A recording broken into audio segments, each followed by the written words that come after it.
It began with a voice that should not have existed. The radio operator at a small outpost near the frozen ridge of Denali was halfway through his midnight shift when the signal came through. A distress call, barely audible beneath layers of static and snowstorm interference. The voice was trembling, fractured by time. "This is Delta Expedition. Requesting immediate assistance. Coordinates," then silence. The operator leaned closer, heart pounding. Delta Expedition? That name hadn't been uttered in decades.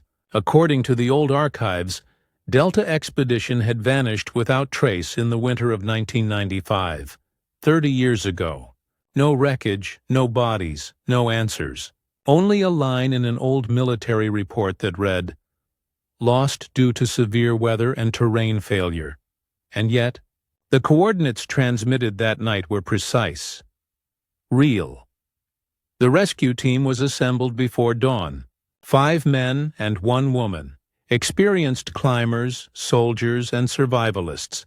They called themselves Echo Unit, the modern branch of the same rescue command that had once searched for Delta Expedition all those years ago. For some of them, this mission wasn't just duty, it was legacy. Captain Reeve, the team leader, was the son of one of the men lost with Delta. He had grown up with the story of his father's disappearance, a wound that never healed. When the distress signal reached his command post, he volunteered without hesitation. At first, his team thought it was a prank or a malfunction, until they replayed the audio. The voice carried weight. It was old, weathered, exhausted. There was something deeply human in its fear. And when the sound engineers filtered the static, they found an old military encryption code, one that had been retired in the late 90s. How could that code be active again? By the time the helicopter lifted off, the world below was a ghost of blue and white. Snowfields rolled endlessly beneath the pale dawn. Each member of Echo Unit checked their equipment, the rhythmic hum of rotors matching the quiet tension in their eyes. Corporal Hayes, the team's youngest, whispered, "If this is real, what do we tell them when we find them?" Reeve didn't answer. He only looked out the window toward the storm-cloaked mountains. The coordinates led them to a canyon that hadn't been charted in any modern map. GPS flickered in and out. Compass needles quivered like they were confused. Even the helicopter's altimeter failed briefly as they entered the valley. The pilot, sweating beneath his headset, muttered something about magnetic anomalies. When they finally touched down on a frozen plateau, visibility dropped to 50 feet. Snow whipped across the ground like a living thing. But Reeve swore he saw something through the haze. Shapes, faint but definite, moving among the trees. The team began their descent into the canyon. Every few minutes they tried to re-establish radio contact with base, but the line dissolved into static. The deeper they went, the quieter everything became. Even the wind seemed hesitant to speak here. Then they found the first sign. An old, rusted emblem half buried in the snow. The insignia of the Delta Expedition. It looked freshly uncovered, as if the storm itself had decided to reveal it. Reeve knelt beside it, brushing off the frost. "They were here," he whispered. Night fell too quickly in that place. Temperatures plunged below 40. They set up camp within the hollow of a frozen ridge. But as the fire crackled weakly against the cold, they heard something, faint, echoing through the canyon. A voice. "We're still here." It was distant, distorted by wind, but unmistakable. Hayes wanted to respond through the radio, but Reeve stopped him. "If that's them, they'll find us," he said, though his tone betrayed a flicker of doubt. Sleep came in fragments that night. Each member of the team reported dreams, strange, vivid dreams of standing in a tunnel of ice, hearing whispers of people trapped beyond the walls. By morning, one of their motion sensors had been triggered. The camera footage showed a figure walking near their camp, barefoot. wearing an outdated uniform from the 1990s. When they followed the footprints, they led to a crevice, narrow, jagged, descending deep into the glacier. Inside there were fragments of camp equipment, decayed but preserved in ice, old tents, tools, a notebook sealed in a waterproof pouch. Reeve opened it carefully. The last entry was dated December 3, 1995. The final words read, "Signal received. Help is coming. We'll hold until sunrise." Sunrise never came for them. The deeper echo unit descended, the stranger the world became. Ice walls began to glow faintly as if lit from within. Static hummed faintly in their headsets, then a voice emerged again, closer now. "Echo unit. This is Delta. Where have you been?" Hayes froze.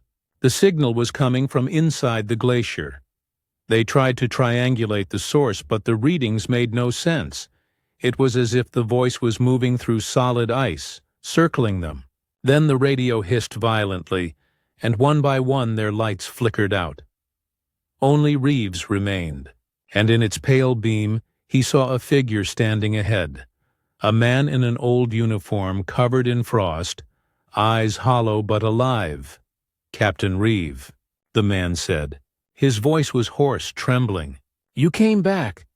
Reeve took a step forward, his breath catching. "Who are you?" The man smiled weakly. "We're Delta. We never left." Behind him, shadows moved. 5 other figures emerging slowly from the mist, faces pale, skin translucent under the ice. Their bodies looked frozen and yet somehow alive, suspended between worlds. Reeves' radio crackled violently, a burst of data and screams. The frequency spiked, then fell silent. Hayes shouted that the temperature was dropping faster than physically possible, 20 degrees in seconds. Their equipment began to fail one by one. The world shimmered, colors bleeding together. And then, nothing.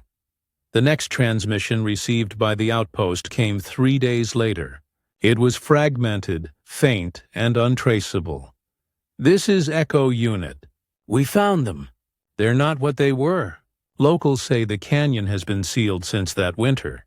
Satellite images show nothing unusual, just endless snow. But pilots flying over at night sometimes report strange interference. Some claim to hear faint radio chatter, 2 overlapping voices calling for rescue." 3 weeks after Echo Unit vanished, a retrieval team was sent. This time they were equipped with advanced satellite uplinks, thermal scanners, and autonomous drones. They were told not to engage, only to observe. No rescue attempt, just verification. Officially, it was classified as Operation Ice Veil. The retrieval drones entered the canyon first. Their live feed showed a vast expanse of shifting ice, fractured, translucent, alive. Strange heat signatures pulsed beneath the surface, moving slowly, almost rhythmically, like a heartbeat beneath the glacier. Then one of the drones captured something that silenced the entire command room. A human figure, motionless, encased in ice up to the chest, one hand raised as if reaching out. The timestamp overlay confirmed the coordinates, exactly where Echo Unit last transmitted. But here's what unsettled the observers most. The figure's uniform wasn't from Delta Expedition. It was modern. It was Echo's. And the face belonged to Corporal Hayes. They tried to extract the footage, but the system glitched violently. Data corrupted. The only recovered audio from that transmission was a single whisper beneath the static, "Don't send more." That night the retrieval base suffered a total communications blackout.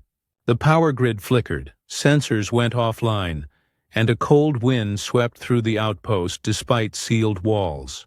Several soldiers reported hearing faint knocking sounds, like someone tapping on ice from beneath their feet. No one slept. By dawn, a decision was made. Operation Ice Veil would be terminated.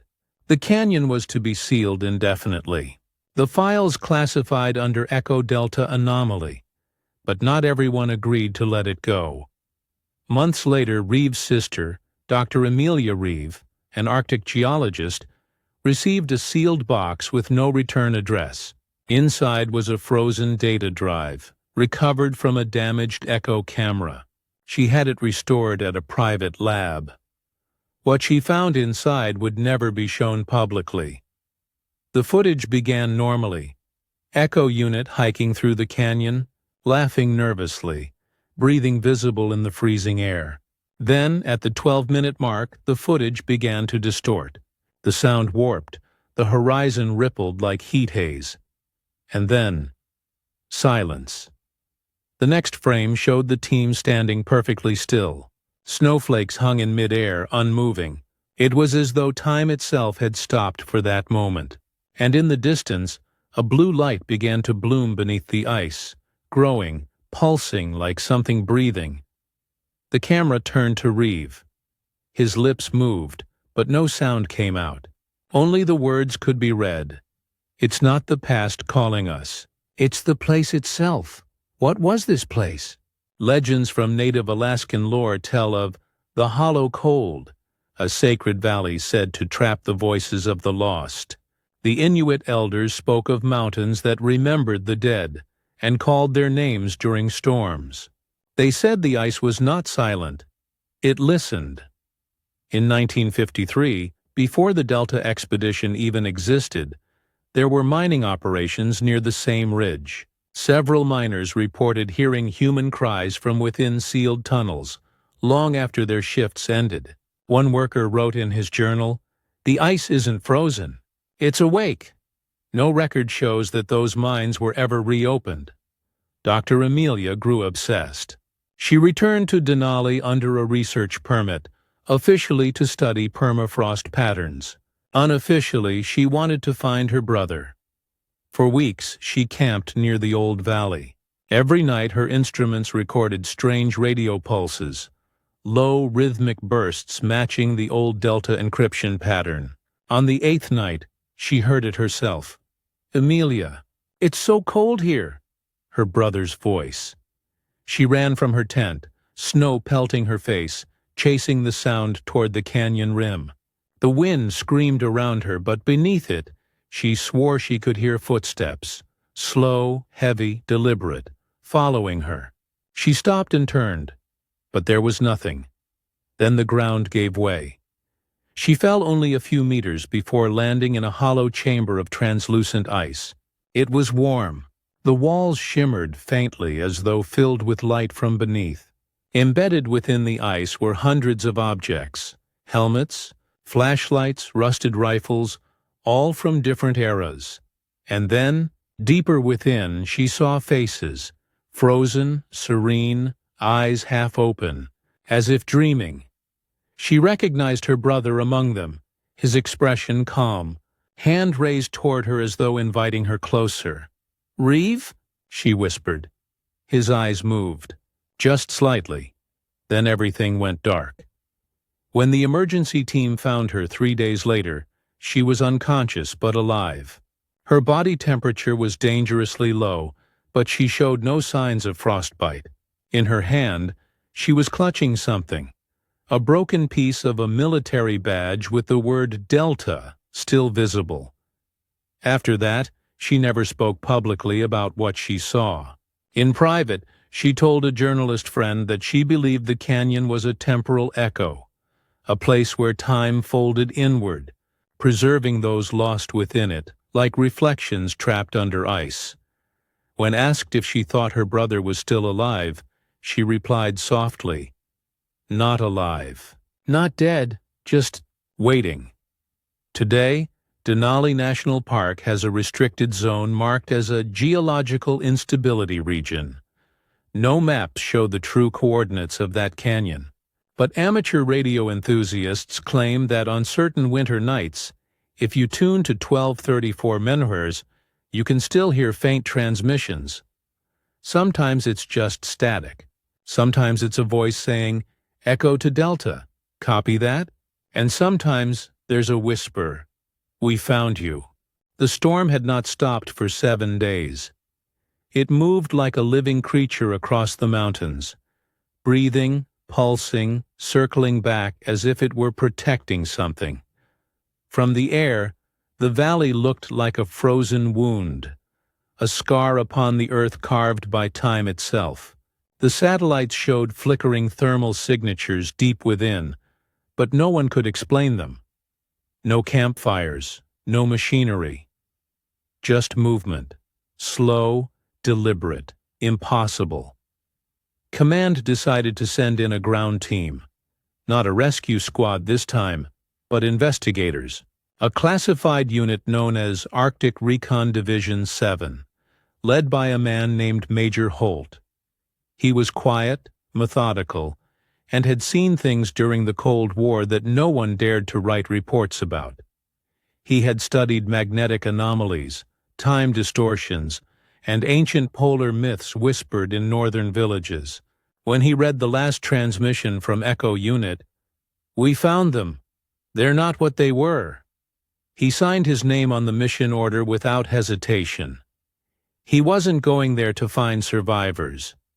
He was going to find the truth. The team began their journey at first light. Drones mapped the ice fields from above, and sleds carried equipment through miles of silence. There were no birds here, no sound except the crunch of snow, and the faint whisper of wind through hollow canyons. It was said that when the wind blows through the ice tunnels, it carries the voices of those who were lost there. The locals never came near it.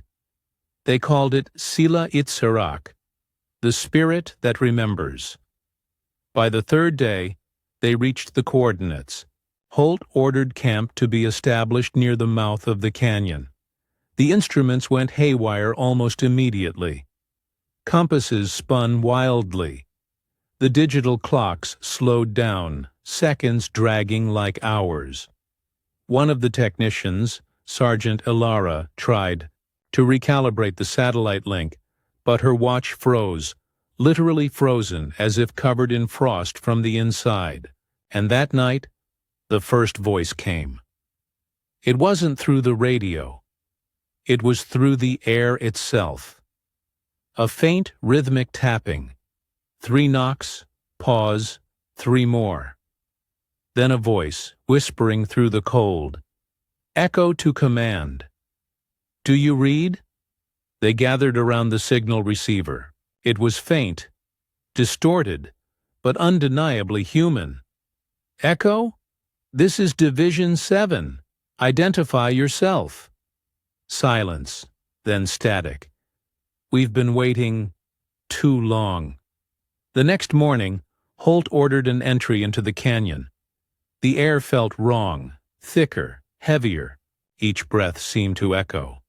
As they moved deeper, they found remnants of old equipment frozen in the walls.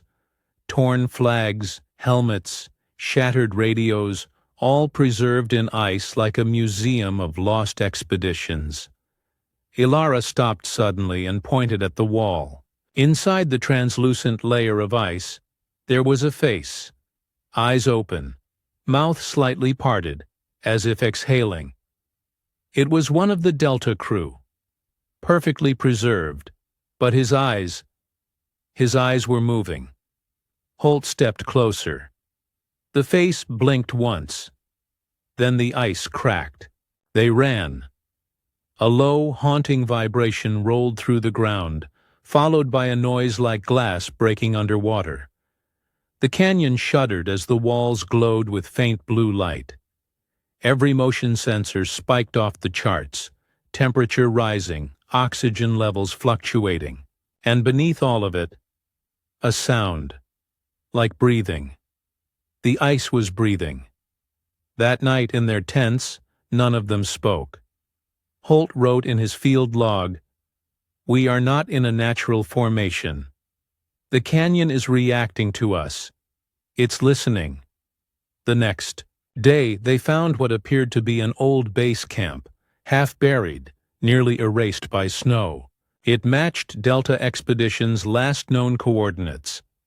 Inside, they discovered journals, frozen rations, and a half-broken transmitter still emitting a faint hum.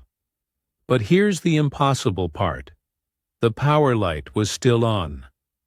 A device left running, for 30 years, in sub-zero temperatures, with no power source left. Elara ran diagnostics. The machine wasn't drawing energy, it was feeding on the environment. It was using magnetic energy from the glacier itself, somehow staying alive.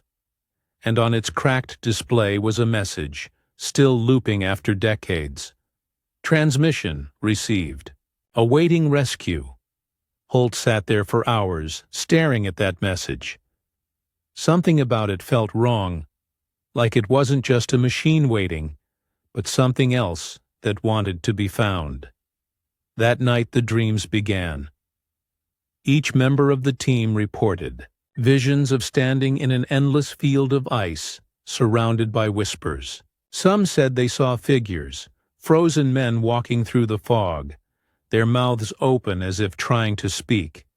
Elara woke screaming at 3:17 a.m., her breath visible even inside the heated tent. "They're not frozen," she said, trembling. "They're alive in there. They see us." The following morning, she was gone. Her footprints led straight toward the glacier wall and ended abruptly, as if she'd stepped through it. Division 7 continued the mission with dwindling morale. Holt's journal entries grew more erratic. "The air smells of metal. The static doesn't stop. I hear Reeves' voice every night, calling my name. Elara isn't gone. She's here.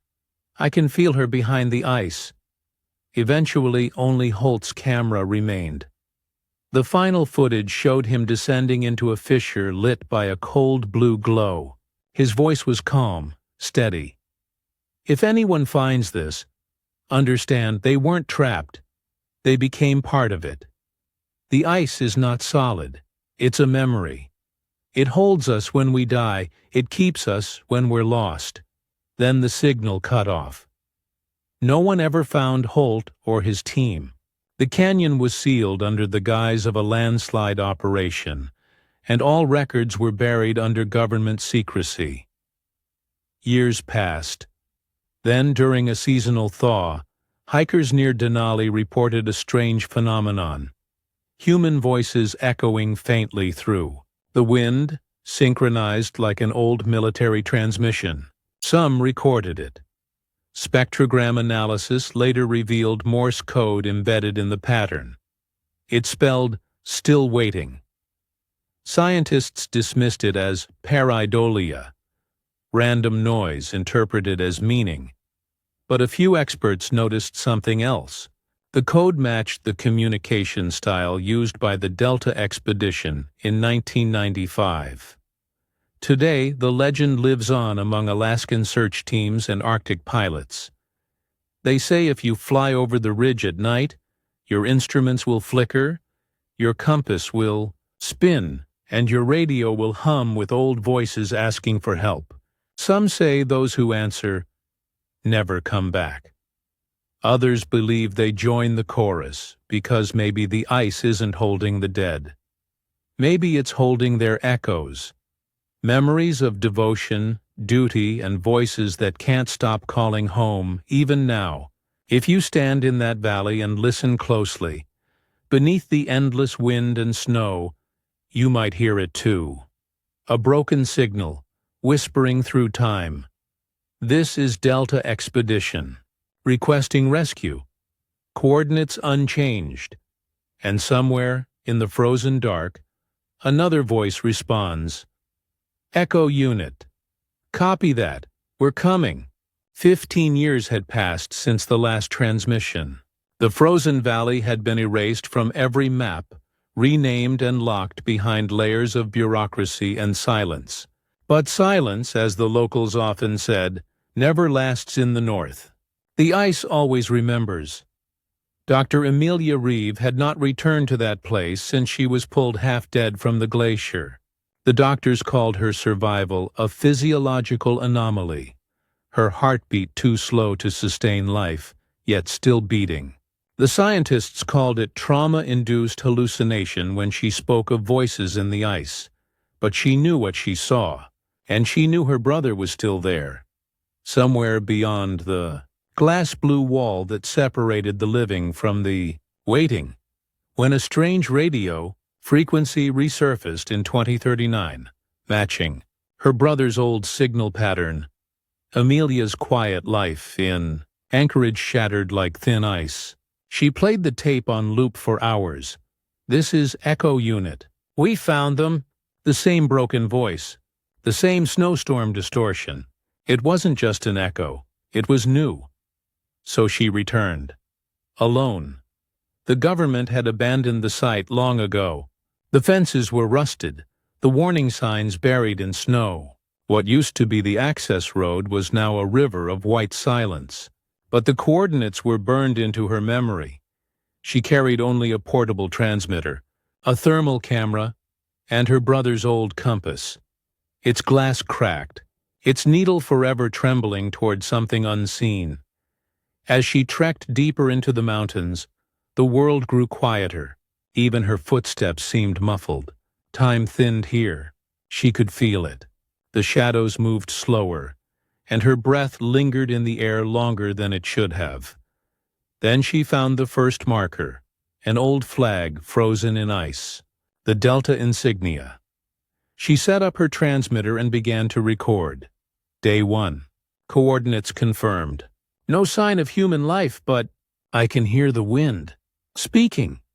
When she played it back, her blood ran cold, because beneath her own voice, another whispered softly, "Welcome back, Amelia." She followed the whisper to the mouth of the canyon. It looked different now, wider, deeper, as if the earth itself had exhaled over the decades. Inside, the air shimmered faintly, filled with floating crystals of frost. Her footsteps echoed endlessly. The deeper she went, the more she felt watched. The wind began to carry faint radio chatter, intermittent bursts of static, indistinguishable words, fragments of old military codes. Then she saw it, an opening in the ice wall, shaped like a doorway. Inside, blue light pulsed softly like a heart. She entered. It was a tunnel, smooth, unnatural, symmetrical. The walls hummed faintly, vibrating with a frequency she could feel in her bones. Embedded within the ice were shadows, human forms suspended mid-motion, like memories frozen in amber. One of them was Hayes, his face peaceful, eyes open, hand reaching forward as if toward her. Another few meters in, she saw Reeve, her brother. He stood just beneath the surface of the ice, eyes closed, lips slightly parted. She pressed her hand against the frozen wall. "Daniel," she whispered. "I'm here." The ice beneath her palm was warm. Then it cracked. A sound like thunder rolled through the chamber, and the light brightened until it burned white. She stumbled backward, covering her face, and when she opened her eyes again, she wasn't alone. Reeve was standing before her, not as a ghost, not as a hallucination, but solid, breathing, alive. His face unchanged from 30 years ago. She fell to her knees, tears freezing on her lashes. How is this possible?" He smiled faintly. "You came back." She stepped closer, trembling. "What happened to you?" He looked past her toward the glowing walls. "We answered the call, but it wasn't from our world." The ice around them pulsed, and faint silhouettes moved within it. Soldiers, scientists, explorers, hundreds of them. Reeve continued, voice heavy with sorrow. "This place, it remembers us. It doesn't let go. It keeps every voice, every heartbeat. We thought it was a mountain. It's something else. It's alive." The air grew warmer. The sound of whispers rose, hundreds of voices speaking at once, layered like waves. Amelia pressed her hands over her ears, but the sound wasn't outside. It was inside her mind. Reeve placed a hand on her shoulder. "You shouldn't have come." "I had to," she whispered. "I had to bring you home." He shook his head. You can't. The moment you hear the call, it knows your name. You belong to it now. The walls began to ripple like water.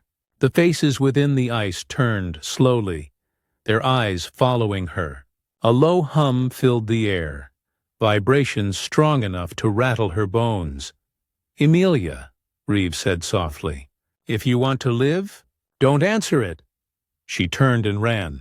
The tunnel collapsed behind her, shards of glowing ice falling like shattered glass. The light pulsed faster, chasing her as she stumbled back through the canyon.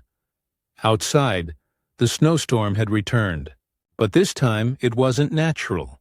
It was moving against the wind, spiraling, twisting, forming vague human shapes in the whiteout. The whispers followed her all the way to the surface. She fell beside her transmitter, gasping for breath, and grabbed the microphone. This is Dr. Emilia Reeve. I found them. They're still here. The glacier. It's not terrain. It's a living archive. It keeps them. It's keeping me. The transmission cut off. 2 days later, a weather satellite recorded a brief electromagnetic burst over Denali. It lasted exactly 3 minutes and 17 seconds, matching the final timestamp from Reeves' old compass. Rescue teams found no trace of Emilia, only her camera, half buried in the snow, still recording. The last frame showed her face, calm and illuminated by faint blue light. Behind her, silhouettes stood in the snow. Men in old uniforms, eyes shining like glass. Then the lens froze. Weeks later, a research station 600 miles north picked up a strange radio pattern during a blizzard. It was faint, rhythmic, almost like Morse code. When decoded, it read, Delta to Echo, all accounted for, and then, seconds later, Echo to Command. Mission complete. The signal has repeated every winter since.